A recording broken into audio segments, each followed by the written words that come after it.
Hello, friend. I love this. This is like my personal time with Pastor. We're just going to talk. I love it. Freestyle. Welcome to the In the Middle podcast, a podcast where we talk about every avenue of life, because life really takes place in the middle. Not the beginning, not the end. How do we navigate the middle?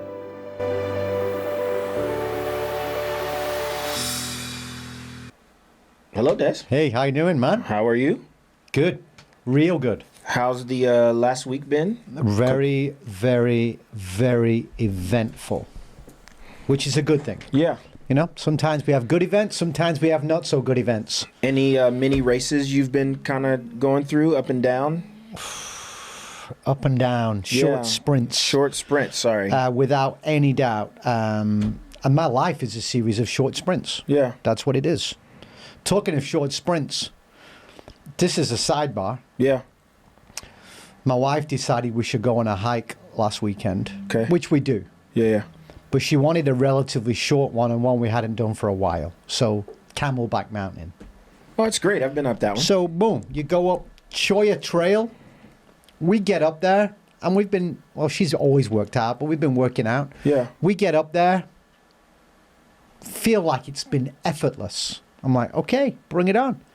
We're at the top, and my wife has a skill or a sin. I'm not quite sure which one it is. Okay. And it's the ability to listen into other people's conversations. From how far away? Oh, they were a few feet away, quite a way away. Oh my God. There's a group of women, and my wife says, "Did you hear that?" I went, "You know I didn't hear what?" That conversation. I went, "No, I don't have that skill." What was it? She said, those women said that one time they climbed Camelback, and when they got to the top, they wanted to go down the other trail. So go up Choya, go down Echo. And when they get to the bottom, they call an Uber. Are those actual names of the trails? Sorry to go off. Choya Trail goes up one side. I think that's from the east. And Echo Canyon, Echo Trail is from the west. Had no idea, but okay, keep going. And they're kind of different. Okay. And so they go up one, go down the other, and then get an Uber back to your car. Is there any difficulty from one to another? One of them is easier to go up Choya, bit more gradual, apart from the very end is a bit of a scramble. But coming down, that scramble's a bit sketchy. Okay, all right, go ahead. Echo is more boulders, more of a grind. Yeah. Going up. So they're different. Okay. Very different. Great. So she said, we should do that one day.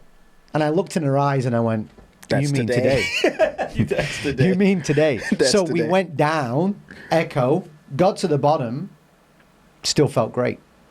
Looked at my phone to see where the car is. It's 3 miles away. Let's walk back to the car. So we walk back to the car and we go down this McDonald Drive, and all the homes down that road that are on the north side of Camelback and the opposite side. Yeah. 10, 20, $30 million, no doubt. Yeah, I know what you're talking about. And when you walk, you kind of see them. Yeah. So, check that out, people, if you haven't been to Arizona. Man. So we walked that, had this great time, but it was like we set off, boom, let's get up here, had a break. Let's get down, had a break. Get back to the car. Go, recover. Go, recover. Go, recover. That's what life is like. Short sprints. Short sprints, man. Well, short sprints. Anyway. If we can stay on the hiking trail. Yeah. I went up Camelback Mountain, first time hiking ever. Oh, okay. I would say I'm a fairly active person. Yeah. Not necessarily working out to be active, but just like an active person. I like walks in the morning, whatever. Yeah. So friends are telling me to go, and I'm like, yeah, I can do this. Yeah. You know, they tell me this is the easiest one. I can do this. And so I'm prepping myself up, and I'm ready to go. And I've, in my mind, said, this is going to happen, and I'm going to make it all the way up. Yeah. This is easy. Got about 3/4 of the way up. And something that you need to know about me, Des, is Zorn, in third person, I'm so sorry, is deathly afraid of snakes. And sure enough, that rattlesnake was right there. Beautiful. Here's the issue.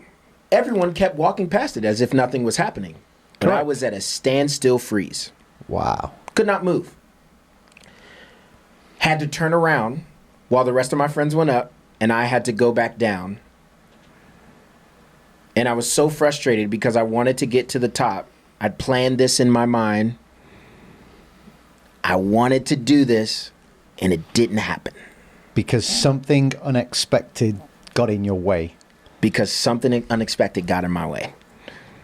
Something I was not planning for. Yeah. The rattlesnake took me out of making it to the top of this mountain. Yeah. So I've never really been to the top of Camelback, and I don't know what that looks like for me in the future. I don't know how do I walk through that path. We didn't see a rattlesnake this time. Yeah. You know, we've seen them. My wife's been within 6 inches of standing on a rattlesnake's head. Oh my gosh. Unintentionally. No way. That was in the superstitions, but you know. Yeah. I mean, yeah. It could get into our conversation today because situations come up and we react or we respond. And you've heard of the flight, fight, freeze reaction response. Yeah. You froze. I froze. You know? Definitely froze. But I think... And then flighted back down the... Yeah, and life throws its situations, and sometimes how we respond is important. Because I think you react is not healthy, but when you respond can be healthy. But to respond, you have to have some reason. I've got a why. I'm clear now why I'm responding this way. You have to have an element of rationale. Yeah. Some of that. When you respond, there is an element of risk, but you've thought it through. But when you react with an instinct, it rarely goes well. When you just react to a situation, you either react with an emotional lack of intelligence, anger, frustration. I didn't mean to say it that way. And so that's why if we can try and, okay, this has happened. Am I going to react or am I going to respond? Anyway. But, so okay. You know, I mean, if I may bridge, is kind of what we're talking about today. So we kind of talked about endurance, this in the middle, what it looks like of these short sprints, you know, and just like my story, kind of, you know, going up that mountain and encountering something that I wasn't expecting to encounter.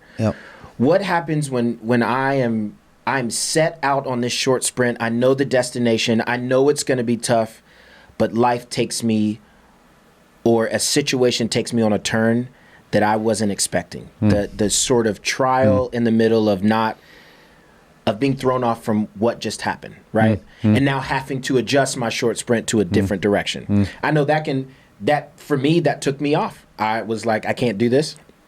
I've got to go back down the mountain. I've got to wait for my friends. For other people, I know you're talking about fight or flight. How would you say we're navigating through what that looks like? What that looks like to go through your short sprint, you know?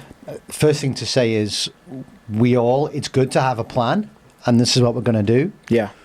Here's one thing that I know for sure. We are all going to face moments where things do not go to plan. Maybe on a regular basis. Yeah. Things don't go to plan. Then what we do? Then what do we do in that moment? And I think it's a critical thing because some people, they didn't expect it to be this way and it totally derails them. They end up stuck in the middle. Yeah. It totally derails them. Or they start to question themselves with, well, maybe I got this wrong. Maybe I shouldn't have been doing this in the first place. And then you start to question yourself and get into a whole doubt spiral. Yeah. And that also is equally negative. So I'll give an example. Yeah, please. I'll give an example. You can be in a situation where no, this is what we have to do. You set off and it doesn't go according to plan. I've had that in my life. Yeah. I've had that in my life. You set off and then along the way, either there's a big delay. There's a delay. Like it hasn't started control. Yet. Yeah, it's like I'm all good to go and there's a delay. Yeah. Maybe that delay is finances. Maybe it's paperwork. Yeah. For us, maybe it was, visa papers or whatever it may be. There's a delay that's out of your control, but it really interferes with the plan. Then you start to go, well, maybe we shouldn't be doing this. Maybe we shouldn't. Yeah. And you start to question all of that. This is where it's critical to come back to what was it in the first place that compelled you to go, I have to go this way. Yeah. Because every journey, every adventure, everything good in life is going to have distraction. It's going to have trials. Definitely trials. Yeah. I use the word resistance to some degree. You're going to have to push back on some things. Yeah. So core issues here. You have to remind yourself of, why did I make that decision in the first place? Why? What was that why? You just have to go there and then trust it again and remind yourself, I made a bold faith decision to go. Now, just because it hasn't got going yet, or just because it got derailed, does not mean that that was a wrong call. I'll give an example biblically. Yeah, great. I was going to go there. Of all the different stories, so, you know, I'm going to assume a lot of the people listening to this have some church level foundation. So the Apostle Paul, incredible guy, wants to take this message of Jesus as far as he can. And he really knows that the most influential city in the world at that time was Rome. So he wants to get there. But we know that along the way he visits these different places. He's convinced of a journey one day, sets off on a boat, and there's a storm.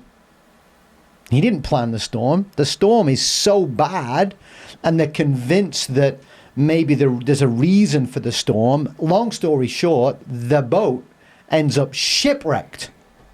So that's a near-death experience. Yep. They are shipwrecked. It's such a bad storm that the boat is destroyed, and they end up shipwrecked on an island that wasn't in their plan, called Malta.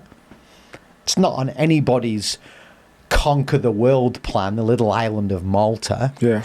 I mean, Malta is a bit of a tourist destination, but it's a rock. It's just rocks. Yeah. You know, the beaches aren't particularly pretty, but it's unique. Anyway, they end up where they didn't plan, but they end up on the beach in Malta. Then when he gets there, the people are there and going like, who are you and what are you? And he gets bitten by a snake. Talking of snakes, he gets bitten by a snake. This has gone from not so good to bad to horrifically bad and now he gets bit by a snake. Yeah. What's going on here right now? What? And the local people who see him going, you're not a good guy. Like, in the spiritual world, you're real bad. The snake's getting you. However, the snake bite doesn't kill him. And the local people see that and go, what is it about this guy that even the snake bite didn't affect him? And then they start to see things a bit different. Long story cut short, he gets to go to see some significant official people on that island.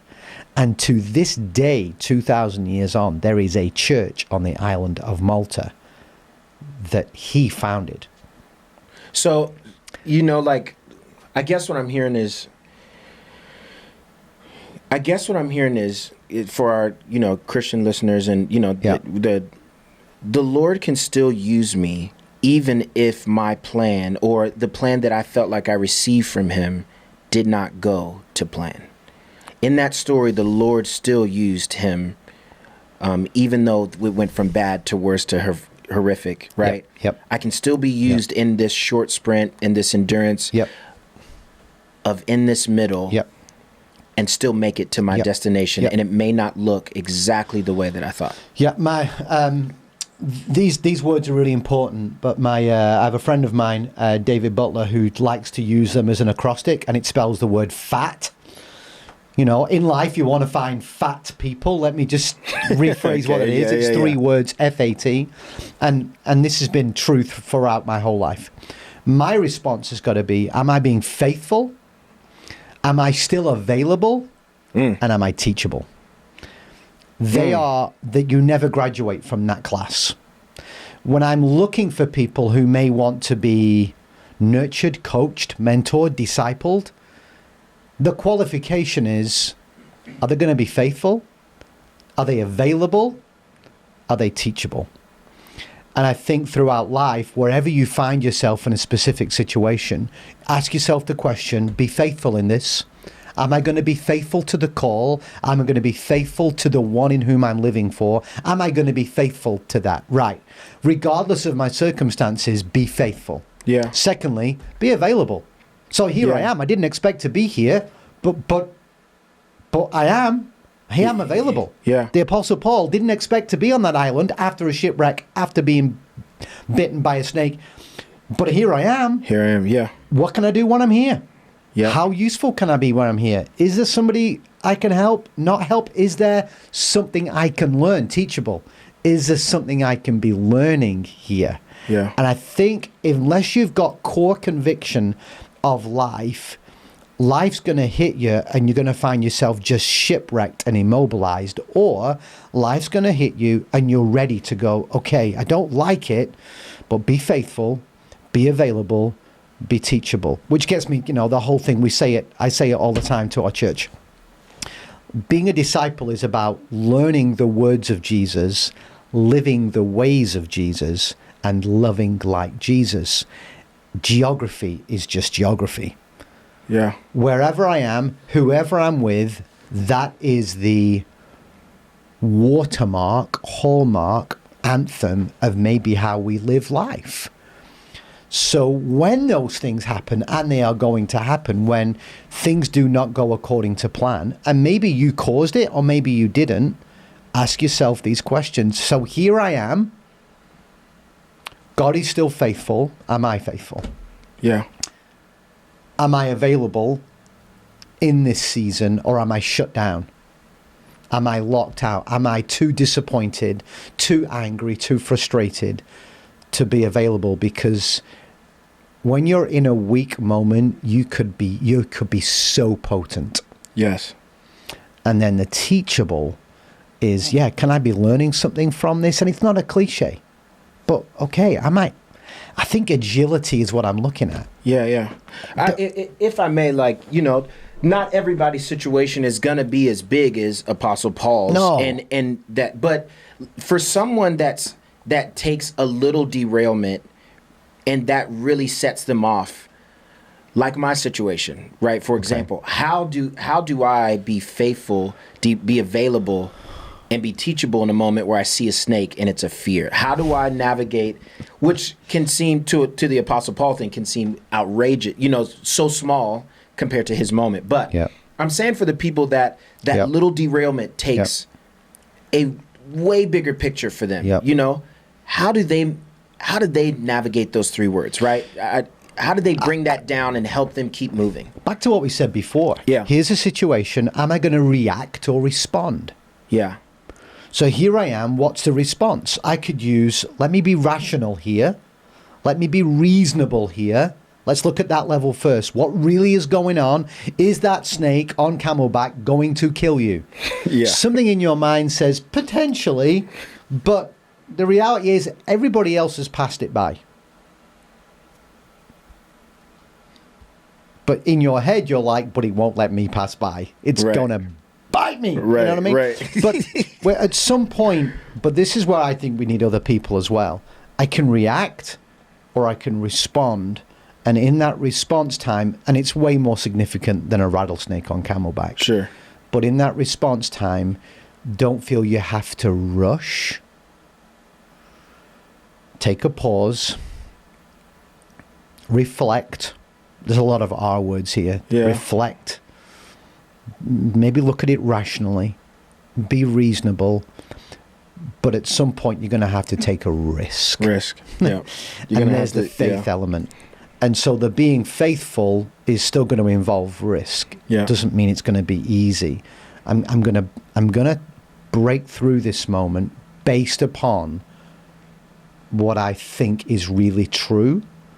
If you'd had a mission, if at the top of Camelback Mountain was awaiting you something that you really, really needed, music something, or needed something, and it was awaiting you, yeah, I think you'd have done it. Yeah, I'd have had to. I'd have had no choice. But there just wasn't that sense of why. There wasn't. It's not worth it. Right. It's not worth me being bit by a rattlesnake. You know, to make it to the top of just to make it to the top of whatever. Right. And that's why I kind of said when it comes to even people with endurance, when they've got that bigger cause, you know, I mean, the scriptures say it in different ways. Jesus kind of said it. There's one translation says, for this reason, you'll hear that, see that phrase. For this reason, a man shall. For this reason, Jesus set his gate towards Jerusalem. Some say, for this cause. Yeah. It's why, again. Yeah. Why? Then you see this word, therefore. Therefore, well, there must have been something before it. So because of what has been done, or because of what has been said, faith is always driven from the past. There's my why. So that's why when you find yourself in these derailed situations, things didn't go to plan, you're still going to have to walk by faith. Yeah. But you've got to pause and go, so what was behind? What was that? And that, okay. And then I can press on towards something.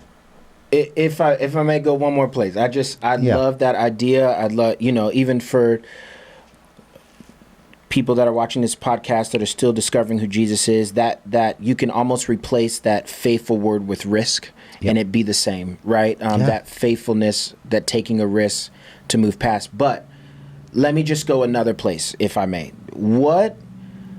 I want to go back to what you said, the frequency of a derailment. What if the derailment is constant, and just in any normal human, you want to give up, you want to be done, and I don't want to go into a deep part of next week's kind of episode, but I do want to touch on endurance when the Survival. Derailment is constant. It feels it's never ending, and you're in this middle ground trying to.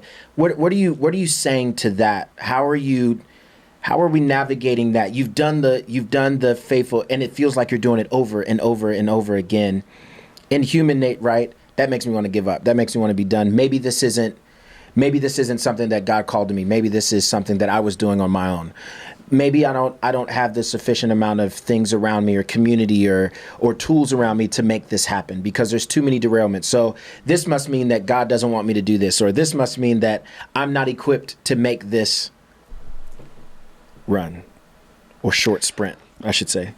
I think very often when we find ourselves, I'm keeping going, I'm doing this, and there's no breakthrough, nothing's changing. This sounds really cliche, but you got to switch it up. Just keeping doing the same thing the same way, expecting a different result, is the definition of insanity. Yeah, absolutely. Therefore, switch it up. Now, what do? That's why I think there's some agility needed. That's why you need people around you. That's why you need maybe some wise counsel. Hey, here's where everything in life you need to. There comes a point, switch it up. Your natural body will grow and plateau. And if I don't trick my body and give it a bit of it won't grow again. Right. And so anything that's going to require change, do you want to change? Do you actually want to change? You can get so used to being in pain that it becomes your reality. Yeah. And sometimes things they will come at you, but am I prepared to do whatever it takes to take one step forward? That's what it is. I think all too often we want the golden ticket. We want if I just do this, we'll be there. Am I prepared to do whatever it takes just to take one more step? And that is in every sphere of life. In every sphere of life. Am I prepared, to do that? I think I can speak for husbands when they may be going through a difficulty with a wife or boyfriends going through a difficulty. Step number one that is not our natural default is we have to listen. And then we validate what we've just heard. And only then does the female feel safe. Yeah.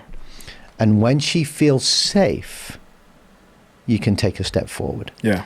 So all too often people find themselves stuck in a situation and they stop listening. And that applies to all that. You stop listening. You've got to listen. Then the faithful, available, teachable comes back into play. But we can dive into it. We have a survival instinct. Yeah. I can't wait to dive into that. And I think that's definitely like a part 2 to this, if I may say, of that survival instinct. This is good. This is good. I relate this to so many trials. Again, is me kind of doing music and me having to take left turns and me ultimately viewing what I thought I was going to be doing in music looks different. But because I was teachable, available, I'm more happier in where I'm at currently doing what I'm doing, right, than doing the dream that I thought I was supposed to do. Mm-hmm. So in these short endurance races, it's come out to me having more character, having more talent, and being available to be open and teachable to what new is coming, right? Mm-hmm. And not ever being scared of these detours or trials or, it's good. It's good. It's part of the journey. Yeah. Well, can't wait for next week. This will be good. We'll go into endurance, and I really thank you for joining us. Des, thanks for being here. Thanks, man. Everybody have a good week, and we'll see you next week. Good.